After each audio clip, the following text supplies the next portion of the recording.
Well, hey, I'm glad to see you took step 2 here, or decided to at least explore it. I'm Pastor Joel, and we're talking about steps to faith. We said the first step was to decide whether or not you believe in or are open to God with a brain versus God without a brain. We explained in detail why it really is that simple. It's that kind of a choice. That the atheistic God of sort of a pinpoint that blew up in the Big Bang and created the universe has all the attributes of God except for intelligence. So you either have a God that can think or a God that can't. And when you look around at the evidence, it really makes sense to believe in a God who can think. And you've decided that, so that's why you're here, and I'm thankful for that. It's crazy, isn't it, to look at a watch, for example, and say, I wonder how all those parts and mechanisms just happen to randomly fall together and wind themselves up so it could keep perfect time. We would never say that. It's insane to think that. We know there's a watchmaker that put this together. We can tell by the design. We look at the universe. We look at how it functions. We look at a single cell in the human body and go, oh my gosh. I mean, there's artificial intelligence built right into our cells. Obviously, there had to be an intelligent designer, a lawgiver who gave laws, et cetera, et cetera. So you've made that decision. I believe in God with a brain. What's next? Well, what's next is God who speaks or a God who won't speak or can't speak. A God who speaks or a God who's mute. You say, wait a minute. Now, there's got to be more alternatives than that. Really, there aren't. You see, if you believe in God with a brain, then there are two possibilities. Either he speaks to or has spoken to his creation, wants to connect with us, or he doesn't, or he can't for some reason.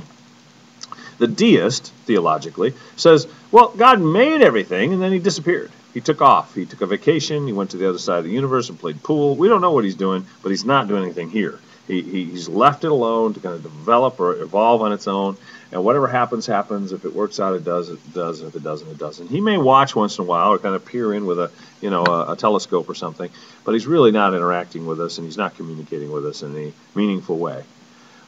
And that's a possibility. But the other possibility is that God created us and has an interest in us, like a father would to children, and he wants to connect, and so he has connected or is connecting. And you really have to decide which one is true or which one you want to pursue. Let me say it this way. You have to decide whether or not you're going to at least be open to the idea that this intelligent God speaks or has spoken to his people. You either are open to that or you're not. You say, well, why wouldn't someone be open to that? Well, it's very convenient to be able to explain the universe, which so obviously demands a creator, an intelligent designer, but then not have to deal with him so he won't mess with you. Again, we talked about that last time. The reason sometimes people like to have God without a brain is because if he has no brain, he can't tell you what to do. Well, step 2 also gives you that out, because you could say, well, I believe in God with a brain, it's just he doesn't care. He's gone.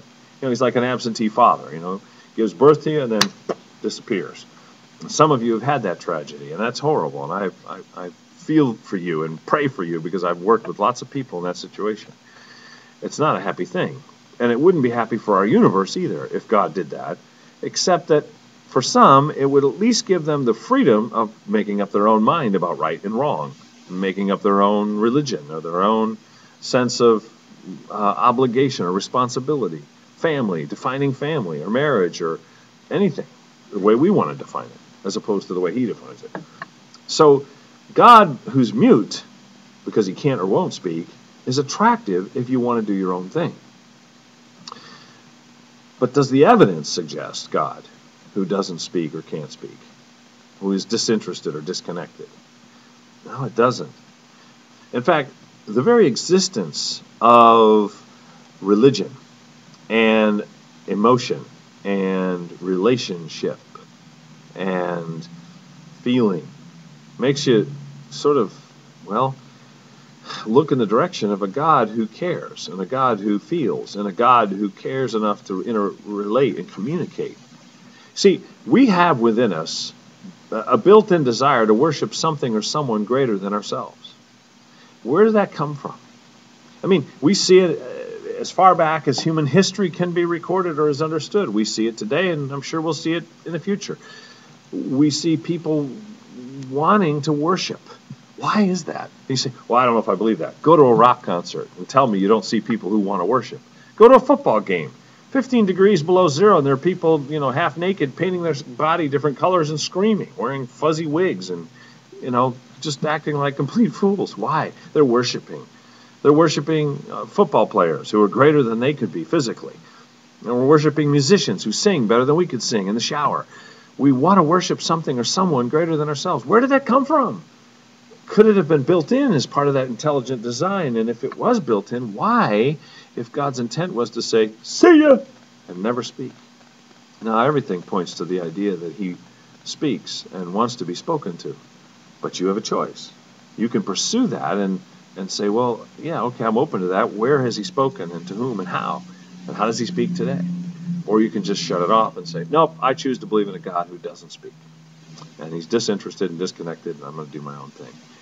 And we talked about stepping stones across the river. If you take the option of God who's mute or doesn't speak or doesn't care, you're going to stop in the middle of that stream. And maybe you like fishing, you can just hang out there and fish.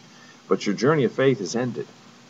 If, on the other hand, you're open to the idea that God speaks, and you can actually find out how to hear him and grow in him, then watch our next video as we take step 3 in the steps to faith, the journey to faith. See you then.